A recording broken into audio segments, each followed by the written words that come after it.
बातम्यांपासून ते राजकारणापर्यंत प्रत्येक घडामोडीवर बारीक नजर ठेवणारा तुमचा हक्काचा लोकल न्यूज प्लॅटफॉर्म ठाणे दर्पण, ठाण्याचं खरं प्रतिबिंब. ठाणे परिवहन उपक्रमाच्या ताफ्यात एकूण 10 विद्युत वातानुकूलित डबल डेकर बस गाड्या दाखल होणार असून त्यापैकी पहिली बस काल TMTच्या ताफ्यात दाखल झाली. या बसगाडीची नोंदणी प्रक्रियाही सुरू करण्यात आल्याने येत्या 15 दिवसात ही बसगाडी प्रवासी वाहतुकीसाठी उपलब्ध होणार आहे. ही बसगाडी ठाणे ते घोडबंदर मार्गावर चालवण्याचे जवळपास निश्चित झाले. ठाणे शहराची लोकसंख्या 27 लाख इतकी असून शहरास 1350 बसगाड्यांची आवश्यकता आहे. सध्या स्थितीत TMTच्या ताफ्यात 407 बसगाड्या असून त्यापैकी 381 बसगाड्या प्रवासी सेवेसाठी उपलब्ध करून दिल्या जात आहेत. या बसगाड्या शहरातील अंतर्गत तसेच शहराबाहेरील मार्गावर चालवण्यात येतात. शहरातील प्रवाशांच्या तुलनेत बसगाड्यांची संख्या अपुरी आहे. त्यामुळे गेल्या काही वर्षांपासून TMTच्या ताफ्यातील बसगाड्यांची संख्या वाढवण्यावर भर देण्यात येत असून यातूनच TMTच्या ताफ्यात 370 नवीन बसगाड्या दाखल होणार आहेत. या बसगाड्या वर्षाअखेरपर्यंत दाखल होण्याचा अंदाज व्यक्त होत आहे. यात PME बस योजनेतून 100 वातानुकूलित विद्युत बसगाड्या, 15व्या वित्त आयोगातून 160 वातानुकूलित विद्युत बसगाड्या, 100 CNG, 10 डबल डेकर बसगाड्यांचा समावेश आहे. यामुळे बसगाड्यांची संख्या 777 इतकी होणार आहे. मुंबई महापालिकेच्या बेस्ट उपक्रमाच्या ताफ्यात आधीपासून डबल डेकर बसगाड्या आहेत. TMTच्या ताफ्यात मात्र अशा बसगाड्या उपलब्ध नव्हत्या. पहिल्यांदाच अशा बसगाड्या खरेदी करण्याचा निर्णय TMT प्रशासनाने काही महिन्यांपूर्वी घेतला आहे. त्या सर्वसाधारण सभेने मान्यता दिल्यानंतर या बसगाड्या खरेदीचा मार्ग मोकळा झाला आहे. TMTच्या ताफ्यात एकूण 10 विद्युत वातानुकूलित डबल डेकर बसगाड्या दाखल होणार असून त्यापैकी पहिली बसगाडी गुरुवारी घोडबंदर येथील आनंदनगर आगारात दाखल झाली. 1 मे रोजी महाराष्ट्र दिनानिमित्त ही बसगाडीचे लोकार्पण उपमुख्यमंत्री एकनाथ शिंदे यांच्या हस्ते करण्याची तयारी प्रशासनाकडून सुरू करण्यात आली असून त्याचबरोबर या बसगाडीची प्रादेशिक परिवहन विभागातील नोंदणी प्रक्रियाही प्रशासनाने सुरू केली. या प्रक्रियेनंतर 15 दिवसात ही बसगाडी रस्त्यावर प्रवासी सेवेसाठी उपलब्ध होणार आहे. ठाणे शहरातील अनेक मार्ग हे अरुंद आणि दाटीवाटीचे आहेत. काही ठिकाणी उड्डाणपूल आहेत. या मार्गावर डबल डेकर बस चालवणे शक्य होणार नाही. घोडबंदर मार्ग हा रुंद असून येथून डबल डेकर बसगाडी विना अडथळा प्रवासी वाहतूक करू शकते. TMTच्या वातानुकूलित बसगाड्या ठाणे ते बोरिवली मार्गावर चालवण्यात येत आहेत. या मार्गावर प्रवाशांची सर्वाधिक मागणी असून येथून TMTला मोठे उत्पन्न मिळते. त्यामुळे या मार्गावरच डबल डेकर बस चालवण्याचे प्रशासनाने ठरवले आहे, अशी माहिती परिवहन सूत्रांनी दिली. ठाणे जिल्ह्यातील राष्ट्रवादी अजित पवार गट पक्षाचे नेते व पक्षाचे प्रवक्ते आनंद परांजपे यांचे नाव विधान परिषद उमेदवारीसाठी चर्चेत होते. मात्र पक्षाने जिशान सिद्दीकी यांना संधी देण्याचा निर्णय घेऊन परांजपे यांना डावलले. यामुळे नाराज झालेले परांजपे उपमुख्यमंत्री एकनाथ शिंदे यांच्या शिवसेनेच्या संपर्कात असल्याने त्यांच्या पक्षप्रवेशाची चर्चा रंगली. दरम्यान परांजपे यांनी मात्र असे काहीच नसल्याचे सांगत या अफवा असल्याचे स्पष्ट केले. राज्यसभा आणि विधान परिषद उमेदवारीसाठी इच्छुक असतानाही आनंद परांजपे यांना पक्षाने डावलले असे असतानाच आता विधान परिषद उमेदवारी त्यांचे नाव आघाडीवर होते. यंदाच्या निवडणुकीत उमेदवारी मिळेल अशी अपेक्षा असताना पक्षाने जिशान सिद्दीकी यांना संधी देण्याचा निर्णय घेतल्याने परांजपे अस्वस्थ असल्याचे बोलले जात आहे. पक्षाकडून सातत्याने डावलले जात असल्याने ते नाराज असल्याची चर्चा सुरू झाली. यातूनच ते उपमुख्यमंत्री एकनाथ शिंदे यांच्या शिवसेनेच्या संपर्कात असल्याने बोलले जात असून त्यामुळे ते लवकरच शिंदे गटात प्रवेश करणार असल्याच्या चर्चांना उधाण आले.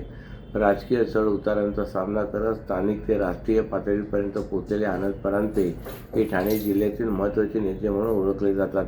आनंद परांजपे यांनी आपल्या राजकीय कारकिर्दीची सुरुवात शिवसेनेतून केली. सुरुवातीला ते ठाण्याचे आणि त्यानंतर कल्याण लोकसभा मतदारसंघातून खासदार म्हणून निवडून आले होते. यापुढे पक्षांतर्गत मतभेदामुळे त्यांनी राष्ट्रवादी काँग्रेसमध्ये प्रवेश केला होता. राष्ट्रवादी पक्षातील फुटीनंतर त्यांनी अजित पवार यांची साथ दिली. त्यांनी राष्ट्रवादी ठाणे कल्याण भागात पक्ष संघटना उभारण्यावर भर दिला. केवळ अफवा आहेत. विधान परिषद उमेदवारी डावलल्याने मी शिंदे सेनेत जाणार, या केवळ अफवा आहेत. मी कुठेही जाणार नसून पक्षात राहणार आहे. उपमुख्यमंत्री एकनाथ शिंदे हे महायुतीचे नेते आहेत. त्यांची विविध कामानिमित्ताने भेट होत असते. त्यामुळे त्यांच्या पक्षात प्रवेश करणार असल्याची अफवा आहे, अशी प्रतिक्रिया परांजपे यांनी दिली. मुंबईला पाणी पुरवठा करणाऱ्या 7 धरणातील पाणीसाठा 28% वर आल्याने पालिका प्रशासनाने 10% पाणी कपात लागू करण्याचा निर्णय घेतला आहे. या निर्णयाचा परिणाम म्हणून मुंबई महापालिकेकडून ठाणे महापालिका क्षेत्रात होणाऱ्या पाणी पुरवठ्यातही 10% कपात लागू होण्याची शक्यता आहे. याशिवाय यंदा पावसाचे प्रमाण कमी असल्याच्या अंदाजामुळे ठाणे शहराला इतर स्रोतांमधून मिळणाऱ्या पाणी पुरवठ्यातही कपात होण्याचा अंदाज व्यक्त होतोय. परिणामी ठाणे शहरावर पाणी कपातीचे सावट असल्याचे चित्र आहे. ठाणे महापालिका क्षेत्राला 4 स्रोतांमार्फत दररोज 590 दशलक्ष लिटर इतका पाणी पुरवठा होतो. त्या ठाणे महापालिकेच्या स्वतःच्या पाणी पुरवठा योजनेतून 250 दशलक्ष लिटर, महाराष्ट्र औद्योगिक विकास महामंडळाकडून 135 दशलक्ष लिटर, स्टेम प्राधिकरणाकडून 115 दशलक्ष लिटर आणि मुंबई महापालिकेकडून 90 दशलक्ष लिटर इतका पाणी पुरवठा होतो. ठाणे शहराची लोकसंख्या 27 लाखांच्या घरात गेली असून त्या मानाने शहराला प्रतिदिन 621 दशलक्ष लिटर इतक्या पाण्याची गरज आहे. प्रत्यक्षात होत असलेल्या पाणी पुरवठ्यानुसार शहराला 31 दशलक्ष लिटर इतके पाणी मिळते. त्यातही शहराचे मोठ्या प्रमाणात नागरिकीकरण होत असून यामुळे शहरात टंचाईची समस्या निर्माण होते. एप्रिल महिन्यापासून ही समस्या अधिक तीव्र होऊ लागते. असे असतानाच यंदा पावसाचे प्रमाण कमी असल्याच्या अंदाजामुळे ठाणे शहराला इतर स्रोतांमधून मिळणाऱ्या पाणी पुरवठ्यातही कपात होण्याचा अंदाज व्यक्त होत आहे. यंदा पावसाचे प्रमाण कमी असल्याचा अंदाज हवामान विभागाने वर्तवला असून मुंबई शहराला पाणीपुरवठा करणाऱ्या 7 धरणांमधील पाणीसाठा 28% वर आला आहे. हा पाणीसाठा ऑगस्ट महिन्यापर्यंत पुरवण्यासाठी मुंबई महापालिकेने 10% पाणी कपात लागू केले. मुंबई महापालिकेकडून 90 दशलक्ष लिटर इतका पाणी पुरवठा होतो. पाणी पुरवठ्याची 10% कपात होण्याची शक्यता आहे. मुंबई महापालिकेने अद्याप कपात लागू करण्याबाबत पालिकेला पत्राद्वारे कळवले नसले तरी मुंबई महापालिकेने शहरात कपातीचा निर्णय लागू केल्याने आपोआपच त्याच्याकडून ठाणे शहरालाही लागू होण्याची शक्यता असल्याचा अंदाज पालिका अधिकाऱ्यांनी व्यक्त केला आहे. सर्व नागरिकांना आवाहन करण्यात येत आहे की सध्या डासांमार्फत पसरणाऱ्या डेंग्यू या आजाराचा प्रसार रोखण्यासाठी प्रत्येकाने पुढील प्रमाणे कार्यवाही करावी. डेंग्यू आजार एडिस इजिप्ती हा डास चावल्याने होतो. या डासांची पैदास साचलेल्या किंवा साचवलेल्या स्वच्छ पाण्यामध्ये होते. 8 दिवसांपेक्षा जास्त दिवस पाणी उघडे व साचून राहिल्यास त्यात डास अंडी घालतात. अंड्यांच्या अळ्या तयार होऊन पुढे डास तयार होतात. यासाठी आपल्या घरातील पाणीसाठे उदाहरणार्थ बॅरल्स, पिंपे, टाक्या, हौद, रांजणे इत्यादी दर आठवड्याला रिकामे करून घासून पुसून कोरडे करून पुन्हा भरावे. 1 दिवस कोरडा दिवस म्हणून पाळावा. पाणी साठ्यांना घट्ट झाकणे बसवावीत किंवा जुनी साडी, चादर, धोतर यांनी बांधून झाकून ठेवावीत, म्हणजे डास त्यात जाऊन अंडी घालणार नाहीत. घराच्या गच्चीवर, आजूबाजूला, अंगणात कोठेही पाणी साचू देऊ नये. भंगार सामान उघड्यावर टाकू नये. उदाहरणार्थ टायर्स, प्लास्टिक सामान, कुंड्या, टाकाऊ वस्तू इत्यादी. अशा सामानात पावसाचे पाणी साठून त्यात डेंग्यूच्या डासांची पैदास होते. घरातील कूलर्स, फ्रीजच्या पाठीमागील ट्रे हे देखील वेळोवेळी कोरडे करावेत.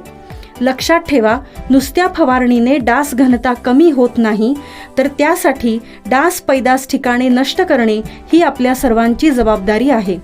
कोणताही ताप अंगावर न काढता जवळच्या शासकीय रुग्णालयात मोफत औषधोपचार घ्या. अशा प्रकारे नागरिकांनी सहकार्य केल्यास डेंग्यूचा प्रसार रोखणे सहज शक्य आहे.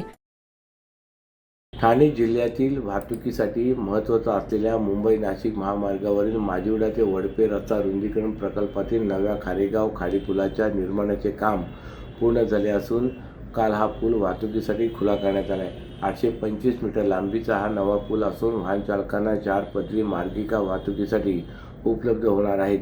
जुन्या खाडी पुलावरील मार्गिका अरुंद होत्या. एकाच पुलावरून दोन्ही दिशेकडील वाहतूक होत असल्याने वाहतूक कोंडी मनस्ताप चालकांना सहन करावा लागत होता. नवा खाडी पूल सुरू झाल्याने मुंबई, ठाणे, मुंब्रा, कळवा, भिवंडी, कल्याण, नाशिक शहरातील तसेच समृद्धी महामार्गाने मुंबई, ठाणे शहराच्या दिशेने प्रवास करणाऱ्या प्रवाशांना वाहतूक कोंडीतून दिलासा मिळणार आहे. दरम्यान मुख्य रस्त्याचे काम 90% पूर्ण झाले असून मे महिन्याच्या अखेरपर्यंत माजिवडा वडपे मार्गावरील सर्व कामे पूर्ण करण्याचे नियोजन राज्य रस्ते विकास महामंडळाचे आहे. मुंबई नाशिक महामार्गावरील माजिवडा ते वडपे रस्ता रुंदीकरणाचे काम 2021 पासून MMRDC कडून सुरू आहे. हा मार्ग राष्ट्रीय महामार्ग प्राधिकरणाच्या अंतर्गत आहे.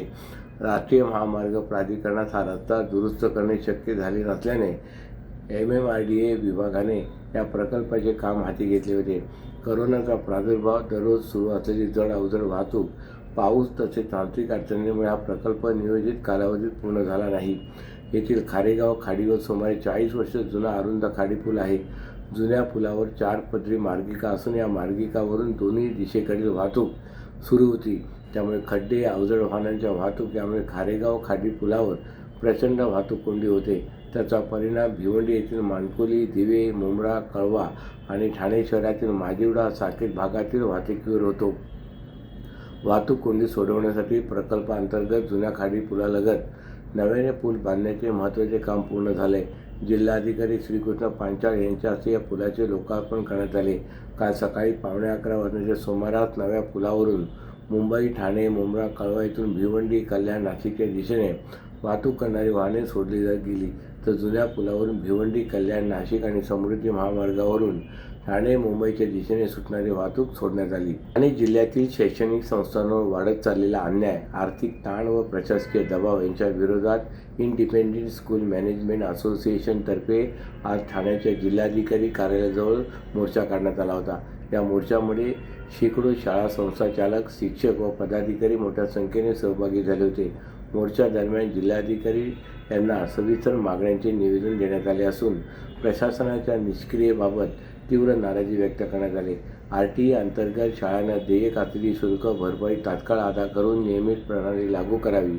RTE अंतर्गत निधी थेट आधार लिंक असलेल्या पालकांच्या बँक खात्यात जमा करावा व पालकांनी संबंधित शाळेत फी भरावी अशी पारदर्शक यंत्रणा तात्काळ लागू करावी.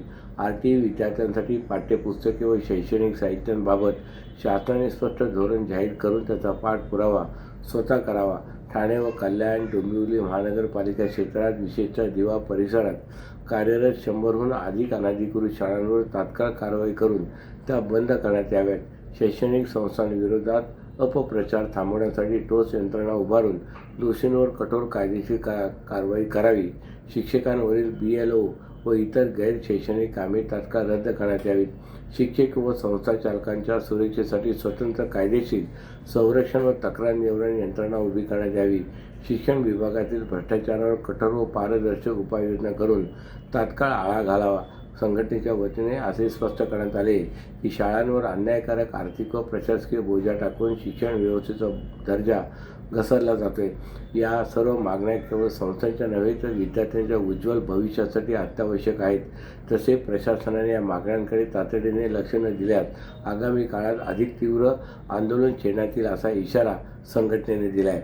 अशाच नव्या आणि ताज्या बातम्यांसाठी ठाणे दर्पणच्या पेजला लाईक करा आणि फॉलो करायला विसरू नका.